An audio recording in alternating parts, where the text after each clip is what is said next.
오늘은 지난 주일날에 이어서 계속해서 오순절날에 사도 베드로가 설교했던 그 내용들을 저희들이 살펴보도록 하겠습니다. 아마 다음 주, 그 다음 주까지도 계속해서 이 베드로 오순절 설교를 우리가 보겠는데요. 자, 지난 주일날에 이제 사도 베드로가 이 오순절날에 설교하게 된 동기가 있었습니다. 그죠? 그게 무엇이는가 하면은 오순절날에 성령이 임하고 이제 서로 알아듣는 방언을 통해서 교통이 되니까 그 사실을 알지 못하는 전혀 성령과는 상관없는 세상 사람들이 술 취했다 이렇게 말을 했습니다. 이제 거기에 대한 변론으로 시작되었지만은 술 취하지 않았다는 변론이 중요한 게 아니고 그 메시지의 내용들이 이제 중요하게 되는데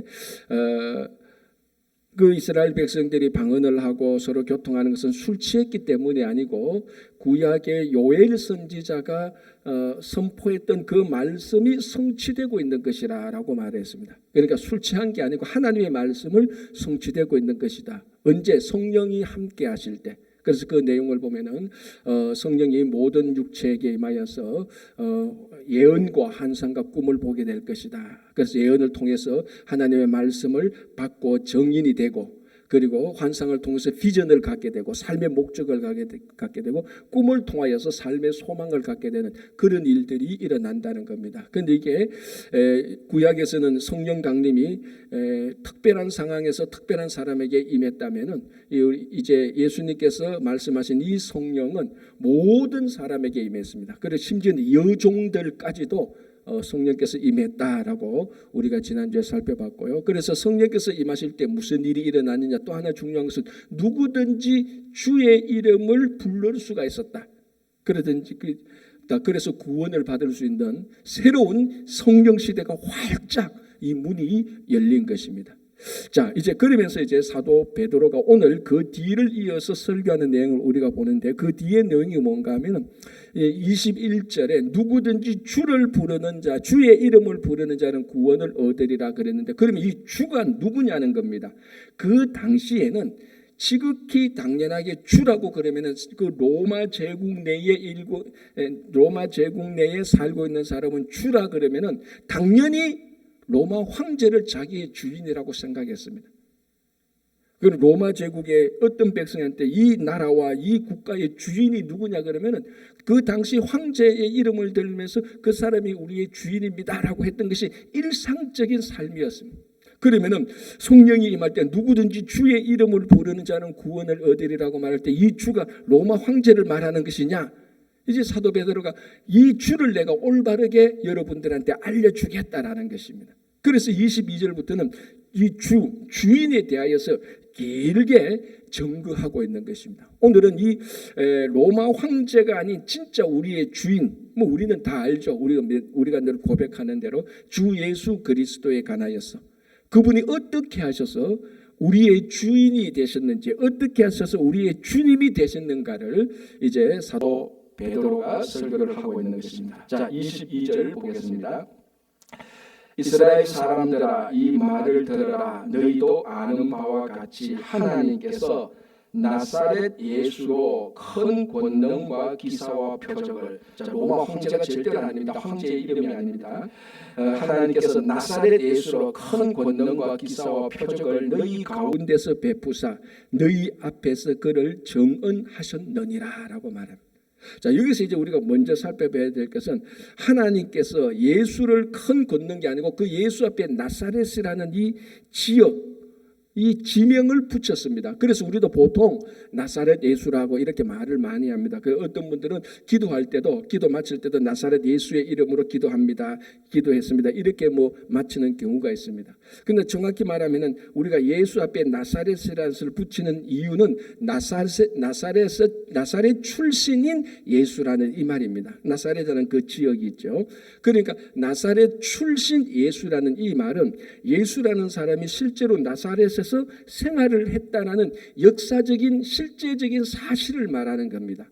물론 여기서 하나님께서 예수로 큰 권능과 기사와 이적을 이렇게 해도 전혀 이상하거나 틀리거나 뭐 어색한 게 아닙니다. 그런데 오늘 사도 베드로는 정확히 예수 앞에 나사렛이라는 말을 붙입니다. 왜냐하면 이 예수라는 사람이 혹시나 너희들 가운데서 이 예수라는 사람이 우리와 함께 있었던 실제적인 인물에 대해서 의심하는 자가 있을까, 또는 그것을 믿지 않는 자가 있을까 하여서 이 예수라는 사람 너희들 잘 알지 않습니까? 여러분 잘 알지 않습니까? 나사렛에서 실제로 자랐던 사람, 그 우리와 함께 실제로 생활했던 그 실제 인물인 나사렛 예수라를 말합니다. 그 사람을 통해서.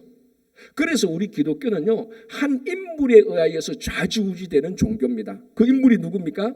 예수 그리스도요. 우리는 예수 그리스도가 없으면 모든 게 다 무너집니다. 근데 불교는 부처가 없어도 괜찮아요. 끄떡 없어. 다 부처니까. 다 부처가 되니까. 그러나 우리 기독교는 예수 그리스도가 없으면 다 무너집니다. 그래서 우리 가운데 있었던 그 예수, 나사렛 예수를 통하여서 하나님께서 주로 정언했다라는 것입니다. 자, 그러면은 나사렛 예수가 여기 있습니다라고 이렇게 소개하고 박수 치면은 그러면 이분이 저절로 모든 사람들이 인정하는 주인이 됩니까? 아니지 않습니까? 그럼 주인이라면은 주인의 행세를 해야 되는 겁니다. 그렇지 않습니까? 어느 한 집안에 주인이 있는데 주인의 행세를 안 하면 사람들이 주인 취급 안 합니다.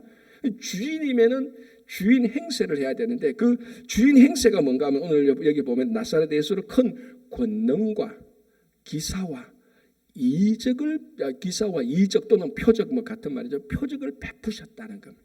자, 권능, 기사, 이적 또는 표적, 우리가 어떻게 보면 다 똑같은 말로 생각하는데요, 정확히 말하면 똑같은 말은 아니지만 똑같은 카테고리에 있는 말이죠. 이 권능이라는 것은 무엇인가, 쉽게 말하면 기적이라고 보면 되는 겁니다. 권능 또는 기적은, 여기서 말하는 권능과 기적은 사람들이 행할 수 없는 일을 말하는 것입니다. 초자연적인 일, 사람들은 자연적인 일을 하는데 예수 그리스도께서는 권능, 초자연적인 일을 했다는 겁니다. 이걸 우리가 보통 기적이라고 말합니다.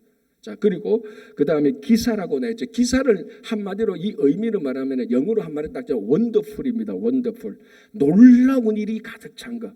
그러니까 기적을 보니 이거는 사람이 행할 수 있는 것이 아니네, 오직 신만이 할 수 있는 이런 놀라운 일이네. 그걸 보고 이상하다, 이 나쁘게 이상하니까 놀랍다는 겁니다. 놀라운 것이 가득 찼다. 그게 우리가 말하는 게 원더풀 아닙니까? 그러니까 우리가 이 본문을 해석하면은 이 권능은 기적이고 기적을 본 사람이 원더풀했다, 놀랐다는 겁니다. 와, 이런 것이 있겠구나라고 놀랐다는 것. 그리고 난 다음에 뭐냐면은 표적이라고 말합니다. 또는 이적이라고 말을 하죠. 이거는 뭐냐면은 그 기적에 나타난 의미, 왜 이 기적이 나타났을까? 그 의미 또는 영적 진리를 말하는 겁니다. 자, 우리가 복음서에서 많은 기적이 나타났습니다. 많이 나타났는데 그 기적 자체도 중요하지만 더 중요한 것은 그 기적을 통하여서 나타내고자 하는 영적인 의미와 진리가 훨씬 더 중요한 것이죠. 그 기적 자체는 안 중요한 게 아니라 기적보다 더 중요한 게 그 의미가 중요한 겁니다. 자, 예수님께서 첫 번 기적으로 갈릴리 가나에서 물로 포도주를 만드셨습니다. 이것도 중요하지만 그 의미가 뭡니까? 예수님께서 오실 때는 기쁨이 넘치고 잔치가, 축제가 시작되는 이 세상이 되었다는 그런 의미가 있는 겁니다. 그게 표적이죠. 그러니까 권능, 기적을 통해서 사람들이 원더풀하게 되고 그 의미를 찾는다는 겁니다. 아, 이것이 이렇구나 하는 이런 것들을 통하여서 하나님께서는 예수 그리스도가 우리의 주인이 된다는 것을 정언했습니다. 자, 여기서 이제 이 기적과 표적 그리고 기사라는 것은 그 당시에 사람들이 한 종교가, 뭐 그 당시에 종교라는 이런 개념은 이런 단어는 없었지만 그런 생각은 있었지 않습니까? 어떤 한 종교가 진짜 종교가 되기 위해서 반드시 있어야 될 게 뭐냐면은 기적이 나타나야 되는 겁니다. 예를 들어서 쉽게 말하면 이럽니다. 자, 여러분들이 교단을 하나 만든다고 생각해 봅시다. 여러분들이 교단이 아니면 종교를 하나 만들려고 하는데 사람들을 모아야 되지 않습니까? 그래서 사람들은 뭘 보고 여러분들이 만든 이 종교에 모이겠습니까? 거기에 기적이 있느냐 없느냐 그걸 보는 겁니다. 여기 기적이 있으면 야, 이 종교가 진짜네. 그리고 이 기적을 만든 이 사람은 이 사람은 정말 우리와 다른 신적 존재네. 그래서 종교가 형성되는 거예요. 그 본질은 기적이 있어야 되는 겁니다. 자, 여러분 우리 복음서를 읽어보면요, 서기관과 바리새인이 한번 예수님에게 와서 이런 요구를 했죠. 우리에게 표적을 보여달라 그랬어요. 기적을 보여달라 그랬습니다. 물론 이 사람들은 예수님이 기적을 나타냈을 때 그 현장에 아마 없었던 사람일 겁니다. 없었던 서기관과 바리새인들은 소문으로만 들었습니다. 야, 예수님께서 중풍병자도 고치셨대. 예수님께서 눈 멀고 그 기먹은 사람도 고쳤대. 그런 얘기를 들었습니다. 그래서 이 사람들이 와서 당신이 진짜로 메시아라면은, 당신이 진짜 신이라면은, 당신이 지금 하는 행실을 보니까 뭐 종교 교단 같은 걸 만들라 그러는데, 당신이 기적을 만들어내면, 기적을 베풀면은 나도 당신 인정하겠어. 그런 의미가 사실은 들어가 있기도 하는 겁니다. 그래서 표적을 보여달라고 말했습니다. 그때 예수님께서 뭐라고 말합니까? 너희들한테 보일 표적은 요나의 표적 외에는 보여줄 게 없다라고 이렇게 했습니다. 자, 오늘은 그 본문을 해석하는 게 아니기 때문에 거기서 그 서기관과 바리새인들이 요구했던 그 마음속에 있는 게 뭡니까? 기적이 일어난다면 우리는 당신을 인정하고 당신의 종교에 가입할 의사도 있어. 왜냐하면 기적이 있는 종교는 신뢰할 수 있는 종교니까 그렇다는 거예요. 자, 그렇다면 하나님께서 진짜 예수 그리스도를 통해서 참된 기적을 베풀어 주셨거든요. 그럼 이분이야말로, 이 예수 그리스도야말로 참된 신이라는 것 의미하고 똑같은 것입니다. 그래서 예수님의 기적을 통하여서 우리들은 하나님을 만나기도 하고 하나님을 경험하는 겁니다. 특별히 우리 한국 사람들은 체험적인 종교를 굉장히 중요시하고 좋아하지 않습니까? 그죠? 그리고 실제로 체험적인 종교가 있어가 파워가 있습니다. 그래서 우리 삶 가운데서 일어나는 하나님의 기적을 체험하면은 이제 그 신앙은 막 견고해지기도 하고 열정적인 신앙이 되는 겁니다. 가짜 기적이 아니고. 그래서 예나 지금이나 많은 종교 지도자들이 기적을 자꾸 조작하고 선동하고 싶은 유혹에 끊임없이 시달립니다. 저 빼고. 왜냐하면 많은 사람들이 하다가 안 되니까, 야, 니한테 기적이 한번 일어났으면 좋겠는데, 그러다가 안 되니까 기적을 조작하고 선동하고 또 기적을 남용하기도 하는. 그래서 예수님의 참된 기적이 우리 삶의 이 신앙을 열정적으로 만들어내고 우리 신앙을 살아있게 만들기도 하지만, 때로는 종종 이 신앙의 기적이 남용되기도 한다는 것입니다. 그래서 우리는 주의해야 될 부분이 분명히 여기에 있는 것입니다. 그 유대인 한 사람이 프랑스 룰루드 지방을 이제 방문하고 자기 나라로 돌아갔습니다. 이제 가면서 그 이제 룰루드 지방에서 파는 이제 뭐 병 같은 걸 하나 사가지고 갔습니다. 그래서 자기 지방 이제 자기 국가로 돌아가니까 그 공항에서 짐 조사를 하지 않습니까? 그래서 이제 거기서 이 짐 조사라는 세관 관리가 이 유대인의 짐을 보니까 이상한 그 병이 하나 있거든요. 근데 뭔가 보는 건 좀 미심쩍어. 그래서 이 세관 관리가 이 병을 한번 꺼내보래. 이 병 안에 들어있는 게 뭐요 하니까, 이 병 뭐 별거 아니야. 내가 지금 룰루드 지방을 방문하고 왔는데 거기에는 치유의 약물이 있는데, 왜냐하면 룰루드 지방에 성모 마리아가 발현했다고 해서 그 발현한 그 지역에 그 지방에 나는 그 샘물은 치료하는 약효가 있다고 해서 많은 사람들이 거기 가서 그 치료하는 그 물을 다 사가지고 왔거든요. 그래서 자기도 나도 이번에 룰루드 지방에 가서 치료하는 그 약물을 사고 왔는데 이게 바로 그 약물이라고, 약물의 그 샘물이라고. 근데 세간이 아무리 봐도 이상해. 그래서 확인하려고 병마개를 딱 따서 냄새를 딱 맡아보니까 이 꼬냑이야, 술이야. 알코올 냄새가 확 풍기는 거야. 그래서 이 세간이 딱 째려보면서 이게 무슨 샘물이요, 술이구만, 알코올이네, 꼬냑이네 하니까 이 유대인이 뭐라고 말했는 줄 압니까? 이런 또 하나님이 또 기적을 베풀으셔서 물을 또 꼬냑으로 만드셨네, 이렇게 말했다는 겁니다. 이게 기적이 남용되는 경우가 참 많단 말이죠, 우리 안에. 그러나 예수님의 기적은 남용되는 기적이 아니고 참된 기적입니다.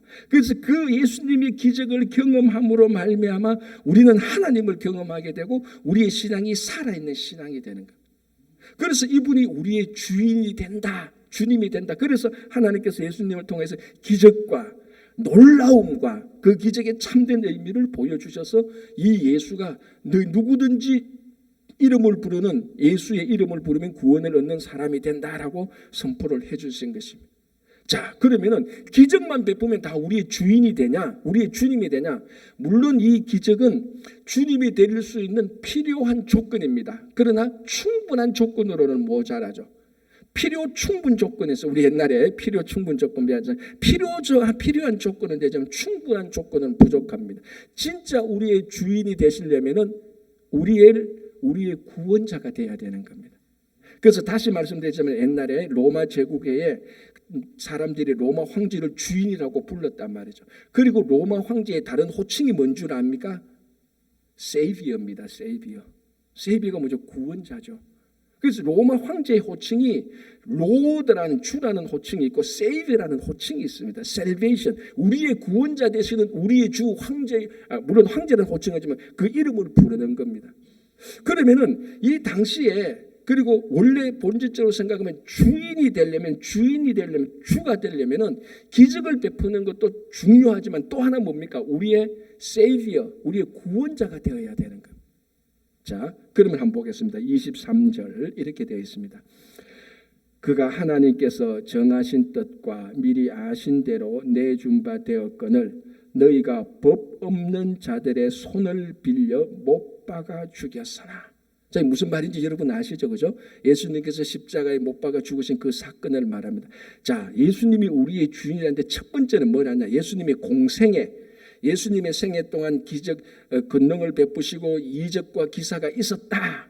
그렇지만 이거는 필요한 조건이지만 충분한 조건이 아니다. 충분한 조건이 위해서는 구원자가 되셔야 되는데 이제는 구원자가 되시는 그 예수 그리스도의 죽음에 대해서 선포합니다. 그런데 이 죽음에 대해서 뭐라고 말하는가 하면 23절 후반부에 너희가 법 없는 자들의 손을 빌려 못 박아 죽였다는 겁니다. 법 없는 자들은 누굽니까? 누구를 말하는 거죠? 자, 그럼 여기서 법은 무슨 법이지? 뭘 가지고 이 법을 말하죠? 이 율법을 말하는 겁니다. 법 없는 자들, 그러면 율법 없는 자들 누구? 이방인들. 구체적으로 누구? 로마 군인들. 너희들이 법 없는 자들, 율법 없는 자들, 율법을 안 믿는 자들, 율법을 받지 못한 자들, 그 이방인들, 그 로마 군인들이 손을 빌려서 못 박아 죽인 그 예수라고 말을 하는 겁니다. 자, 그러면 여러분들이 신앙생활할 때 우리는 주일학교 때부터 예수님이 십자가에 못 박아 주셔서 이것을 워낙 잘 듣고 잘 믿었기 때문에 예수님의 십자가의 죽으심에 대해서 일체 의심이 없습니다. 물론 그건 참 좋은 믿음이죠. 그러나 이런 질문을 한번 해보십시오. 왜 예수님께서 십자가에 못 박아 죽였나? 돌에 맞아 죽을 수도 있지 않느냐? 그런데 사실 우리 복음서를 보면은 실제로 보면 돌에 맞아 죽을 만한 근거가 굉장히 많으셨어요. 자, 그 당시에 사내들인 공회 알지 않습니까? 사내들인 공회는 신성 모독을 한 사람을 자기들의 율법에 의해서 돌로 쳐서 죽일 수 있는 권한은 있어요. 그 대표적인 경우가 누구죠? 스데반이 그랬잖아요. 돌에 맞아 죽었어요. 왜? 신성 모독을 했잖아. 성전하고 하나님하고 다 신성 모독을 하니까 사람들이 모여 돌로 쳐서 죽였습니다. 그때 그게 당연하다고 생각했던 사람이 누굽니까? 사울, 바울. 당연하다. 너 돌에 맞아 죽는 게 맞다. 왜? 하나님을 모독했으니까. 자, 그러면 예수님도 사역을 할 때 그런 일들이 사내들인 공회가 충분히 흠을 잡아서 돌로 쳐서 죽일 수 있단 말이죠. 죽이려면 돌로 칠 수 있는 이 권한을 왜 돌로 쳐서 죽지 않고 법 없는 자들의 손에 넘겨서 십자가에 못 박아서 죽이느냐는 거죠. 그런 질문은 안 해봤습니까? 돌로 맞아 죽는데 아니면 칼로 쳐도 죽는데 교통사고는 그 당시 없었으니까 왜 하필 십자가에 달려 죽지? 그에 대한 대답은 신명기 21장 23절에 있습니다. 신명기 21장 23절 끝부분이 어떻게 되어 있습니까? 우리가 너무나 잘 아는 구절, 나무에 달린 자마다 저주를 받은 자니라 라고 말했습니다. 자, 예수님께서 십자가 나무에 달려 죽으셨습니다. 나무에 달려 죽었죠.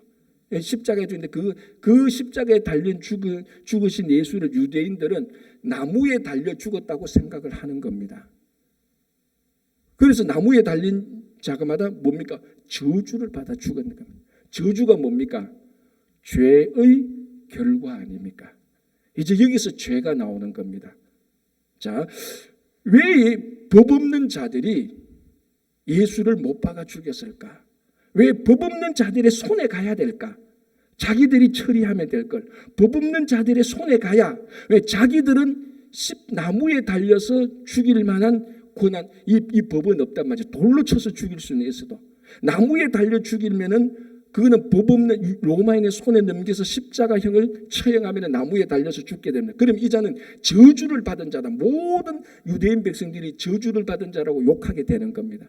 그런데 여기에 이제 중요한 게 있습니다. 저주라는 것은 죄의 결과입니다. 결국 예수님은 죄의 결과로 죽게 되는 것이죠. 누구 죄의 결과로? 당연히 우리 죄의 결과죠. 우리 죄를 대신 지셨으니까. 그래서 예수님의 죽음은 우리 죄를 대신 지신 구속의 속죄의 죽음이 나타나게 되는 것입니다. 자, 그럼 우리 이렇게 생각할 수 있지 않습니까? 또 한 가지 더 질문.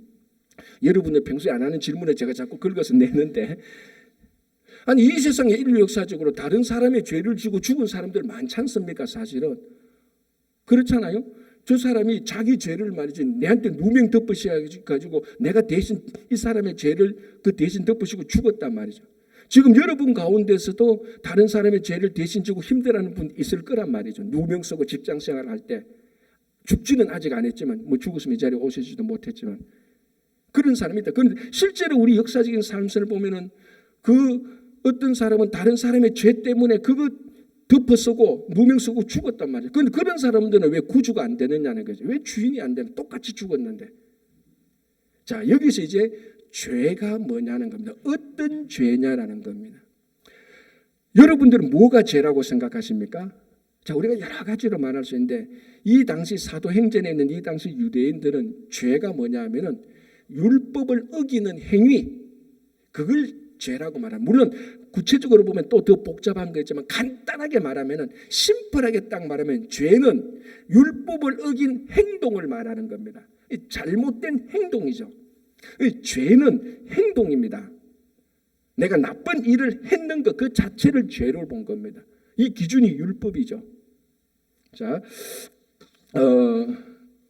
그래서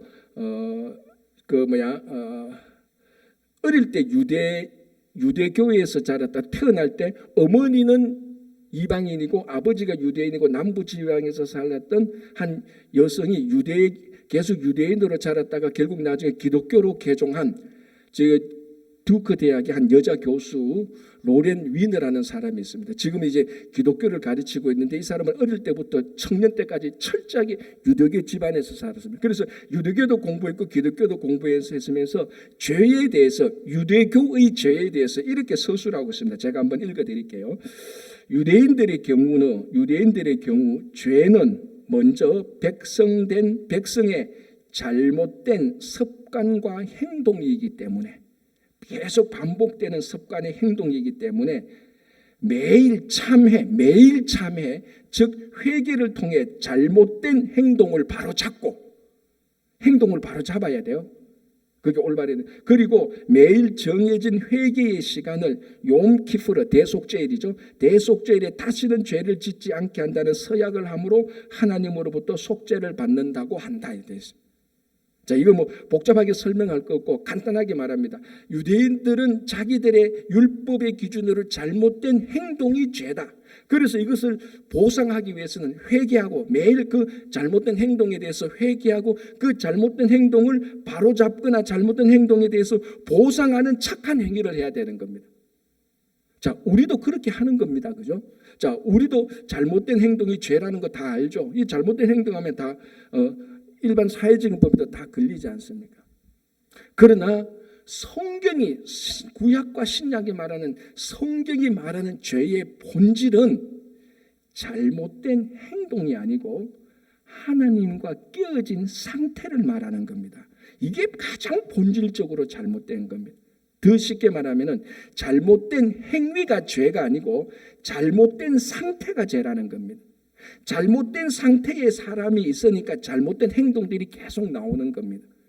그래서 이 잘못된 상태, 이게 무슨 상태, 뭐가 잘못된 상태냐면 하나님과 인간의 관계가 깨어져 버렸다는 겁니다. 이게 잘못된. 그래서 사람들은 태어날 때 전부 다 어떤 상태로 태어납니까? 잘못된 상태로 태어나요. 태어나 보니까 하나님과 관계가 다 깨진 상태에서 다 태어나요. 그래서 누구든지 다 죄인이에요. 만약 잘못된 행동으로 본다면은 죄인이 아니게 될 수도 있는 겁니다. 이론적으로 따지면. 자, 그래서 이 잘못된 상태를 누가 하나님과 올바른 관계를 만들어 주느냐? 한 분밖에 없습니다. 예수 그리스도밖에 없습니다. 그래서 예수 그리스도께서 자기 자신을 화목제물로 드려서 하나님과 우리를 화해시켰습니다. 그래서 잘못된 상태가, 깨어진 상태가 다시 연합되는 상태가 되는 겁니다. 이분은 인류 역사상 한 분밖에 없습니다. 이걸 할 수 있는 분은 한 분밖에 없습니다. 그래서 다른 사람들도 억울하게 다른 사람의 누명, 다른 사람의 죄를 지고 대신 죽었다 할지라도 그분은 인류의 구세주가 될 수가 없는 것입니다.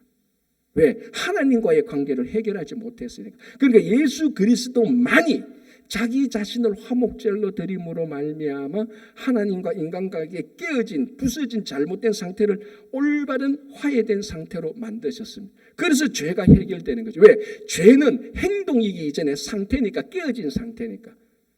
그래서 깨어진 상태에서 잘못된 행동이 다 나오긴 나옵니다. 그래서 예수 그리스도께서 나무에 달려 죽으셔야, 저주를 받으셔야, 죄의 결과인 저주를 받으셔야 우리를 구속하는데, 다른 사람은 그렇게 할 수 있지 않냐? 그러나 화해의 상태를 만드는 것은 예수 그리스도 외에는 아무도 없는 것입니다. 그래서 이렇게 해서 예수 그리스도만이 주인이 될 수 있는 세이비어, 구원자로 나타나게 되는 것입니다. 가끔 우리 교회 다닌다는 사람하고 만나도요, 제가 전에도 한번 말씀드린 것처럼 예수도 믿어도 되고 다른 신도 믿어도 되고 하는 이런 이야기들을 가끔 하시는 분들이 있어요. 그거는 성경을 진짜 몰라서 그렇고, 진짜로 뭡니까 이거? 죄를 몰라서 그래요. 자, 중세시대 때 여러분 잘 알지 않습니까? 많은 사람들이 어떻게 지금 죄를 생각하는가, 유대인들이 생각하는 그런 식으로 죄를 생각한다고. 죄는 잘못된 행동이 죄라고 말하는데, 이 잘못된 행동은 죄의 결과, 죄가 나타난 하나의 현상이지 죄의 본질은 아니라니까. 그래서 이런 시대가 타락하면 중세시대로 다시 돌아가는 겁니다. 여러분 중세시대에 어떤 생각이 있었습니까? 면죄부를 팔았지 않습니까? 왜 면죄부를 팔았는가 하면 이게 죄가 행동으로 생각하고 있었기 때문에 그렇다는 겁니다. 자, 예를 들자면 중세시대 때는 연옥교리가 있습니다. 그래서 완전히 자기 죄를 해결하지 못한 사람은 연옥에 머물러 있습니다. 그래서 그 자기의 잘못된 행동이 해결되어야 천국으로 가는 겁니다. 그래서 이 잘못된 행동을 해결하는 방법은 선한 행동을 하는 겁니다. 그래서 가장 대표적으로 십자군 전쟁이 있지 않습니까? 십자군 전쟁에 한번 참여하면은 자기의 평생 잘못된 행동이 연옥에서 다 없어진대요. 그래서 십자군 전쟁에 한번 참여하면은 연옥에 있는 자기 죄가 다 사라지기 때문에 천국으로 가게 된다는 거. 그리고 또 하나 뭡니까? 잘 아는 면죄부 있지 않습니까? 잘못된, 아직까지도 천국으로 올라가지 못한 영혼들이 연옥에 있는데, 우리가 여기서 선행을 하면은, 물질을 내면은 그 물질의 도움 덕분으로 연옥에 있는 아직 선행이 부족한 영혼들이 물질의 도움으로 천국으로 올라간다. 이런 이제 교리를 만들어내는 겁니다. 이 모든 것들이 죄에 대해서 잘못 생각하고 있었기 때문에 그렇습니다. 우리가 성경이 말하는 죄는 하나님과의 깨어진 관계 그 자체가 죄라는 겁니다. 그래서 다 죄사 가운데 빠졌습니다. 이것을 유일하게 구원할 수 있는 바는 십자가에 달린 죄의 결과인 저주를 대신 지시고 죽으신 예수 그리스도밖에는 아무도 없는 것입니다.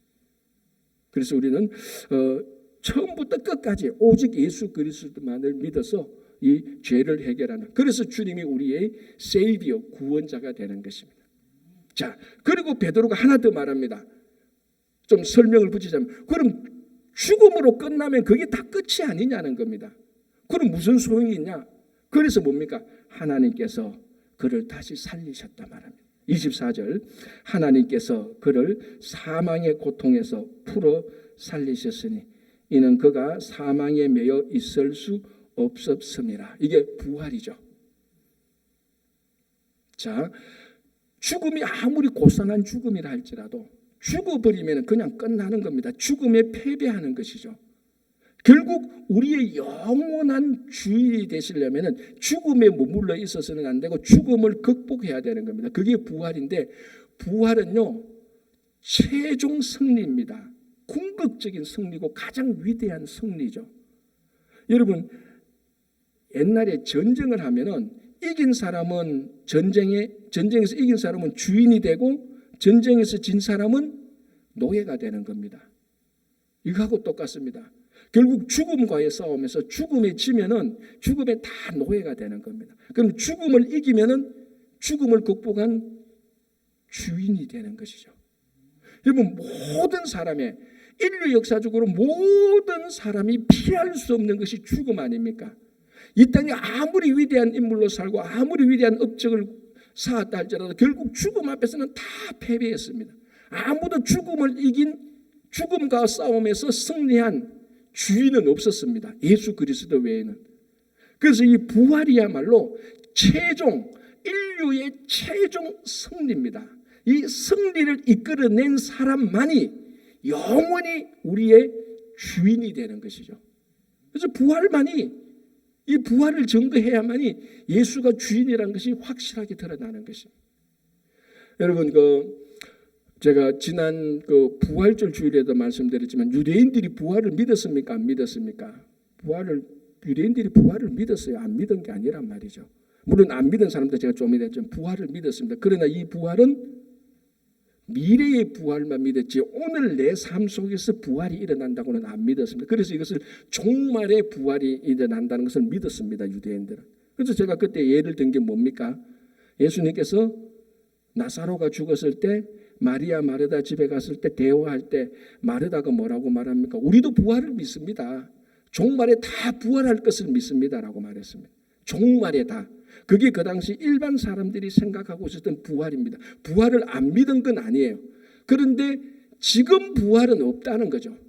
미래의 부활. 우리가 다 메시아가 오실 때, 종말일 때 죽었던 사람이 한목에 다 일어날 때 그 부활은 믿고 있었어요. 자, 그런데 오늘 본문은 뭐라고 말합니까? 하나님께서 그를 사망의 고통에서 풀어 살릴 것이며 이는 그가 사망에서 매여 있을 수 없을 것이라 이렇게 말합니까? 아니죠.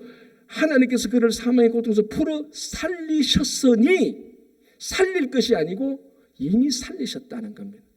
우리 삶 속에 이미 부활이 일어났다는 거죠. 그러니까 유대인들은 어떻게 부활이 우리 삶 속에 일어나? 부활은 나중에 우리가 다 죽고 난 다음에 메시아가 올 때 부활이 일어날 건데 그런 부활을 믿고 있었단 말이에요. 그러니까 이런 부활은 절반의 부활밖에 안 믿고 있는 겁니다. 미래의 부활만 믿죠. 오늘 내가 부활로 산다? 그거 안 믿는 거죠.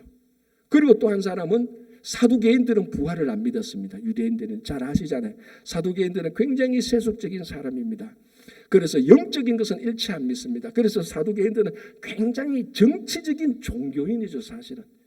여러분 생각해 보십시오. 이 영적인 것을 안 믿으면 사실은 종교인이라고 말을 붙이기도 어렵죠, 그죠? 그래서 이 사두개인들은 천사도 안 믿고 영적인 것도 안 믿고 영생도 믿지 않고 그리고 부활도 믿지 않았습니다. 그래서 어떤 유대인들은 사두개인과 같은 유대인들은 아예 부활을 아예 믿지 않고 대부분의 사람들은 미래의 부활을 믿습니다. 그러나 어떤 사람이든지 현재 오늘 우리 가운데서 진짜로 부활이 일어났다고 그리고 부활을 믿는 사람들은 거의 없었던 겁니다. 그래서 예수님께서 부활의 첫 열매가 되신 것입니다. 우리 삶 속에서 우리 현상 가운데서 부활이 일어났다라는 것을 말하는데 자 여러분 이제 한번 기억해 보십시오. 오늘 예수님의 공생애를 우리가 살펴봤고 예수님의 죽음을 살펴봤고 마지막으로 부활을 살펴보는 겁니다. 이 사도 베드로가 꼭 부활을 얘기해요. 앞으로도 그렇고 다음으로도 그렇고 오늘 예수님이 우리의 주인이시다라고 말할 때 그 하이라이트는 어디에 있는 겁니까? 부활에 있는 겁니다. 왜? 여러분 가룟 유다가 자살하고 죽고 난 다음에 12제자 가운데 한 사람이 빠졌습니다. 한 사람을 채우려고 했죠. 그 한 사람을 채우려는 두 가지 조건이 뭐였죠? 이제 기억납니까? 첫 번째 조건은 항상 예수님과 우리와 함께 있었던 사람 중에서 뽑아야 된다. 첫 번째 조건. 두 번째 조건이 뭐였습니까? 항상 우리와 함께 부활을 증거할 수 있는 사람이어야 된다는 겁니다. 그래서 사도 베드로도 항상 부활을 증거했습니다. 그럼 부활을 증거할 수 있는 사람은 누굽니까? 부활을 경험한 사람이죠. 미래의 부활이 있다라고 그 소망을 가진 사람이 부활을 증거하는 거고, 내 삶 속에 내가 부활을 경험해야 체험한 것을 증거할 수 있지 않습니까? 여러분, 이 증거라는 사실은 여러분 법정에 가서 내가 희망하고 있는 것을 증거하는 것은 증거가 아니에요. 자기 소망이지. 그런 건 법정에서 아무 효력이 없습니다. 법정에서 증거할 수 있는 유일한 건 뭡니까? 내가 실제로 체험했던 것, 내가 봤던 것, 내가 만져본 것, 내가 들은 것, 그걸 증거해야 채택이 되는 겁니다. 누가 부활을 증거할 수 있습니까? 부활을 경험한 사람이어야 되는 거예요. 부활을 소망하고 있는 사람이 아니고 부활을 경험한 사람이어야 되는 거예요. 그래서 오늘 사도 베드로도 당연히 부활을 증거할 수밖에 없는 것입니다. 자, 그렇다면 오늘날 우리의 삶은 어떻습니까? 우리는 예수 그리스도의 부활을 믿는 사람입니다. 예수께서 부활하셨습니다. 우리의 삶 속에 부활의 삶이 매일매일 증거돼야 되는 것입니다. 얘는 부활의 삶인 것은 거창하게 죽어야 살고 그런 것도 있지만요, 우리가 낙담했다가 다시 일어나고 포기했다가 다시 서고 슬펐다가 다시 웃고, 이 모든 것들이 다 부활의 사건 때문에 우리 안에 일어나는 겁니다. 이 곤란함과 어려움이 닥쳐도 한 번 넘어져도 다시 일어날 수 있는 것, 거기는 부활의 능력이 함께 할 수 있기 때문에 우리의 슬픔이 변하여서 웃음이 되고, 낙담이 변하여서 희망이 되고, 눈물이 변하여서 기쁨이 되는 것입니다. 그런데 이것을 성도들이 세상에 나가서 이 부활의 삶을 보여주지 못한다면 이 세상은 우리와 교회와 아무런 구별된 것을 느끼지 못하는 겁니다. 그러면 우리가 예수를 증거할 수가 없는 것이죠. 오늘 우리가 이 말씀을 보면서 하나님께서 예수를 통해서 주라고 증거하셨으니 이제는 우리도 우리 삶을 통해서 세상에 나가서 예수를 주라고 증거할 수 있는 부활의 삶을 사시는 여러분 되시기를 간절히 바랍니다. 기도하겠습니다. 하나님 아버지, 감사합니다. 주님, 우리 가운데 늘 아버지 기적이 함께 할 수 있도록 도와주시고, 그러나 그 기적에 현혹되지 않도록 인도해 주시고, 주님, 우리를 구원하신 예수 그리스도 앞에 나아가서 이제는 죄된 상태가 아니라 화해의 삶을 살게 하여 주시옵소서. 우리의 삶이 매일매일이 일상이 부활의 삶이 되게 하시고, 소망도 중요하지만 오늘 부활을 체험할 수 있도록 인도해 주시옵소서. 감사하며 예수님의 이름으로 기도하옵나이다. 아멘.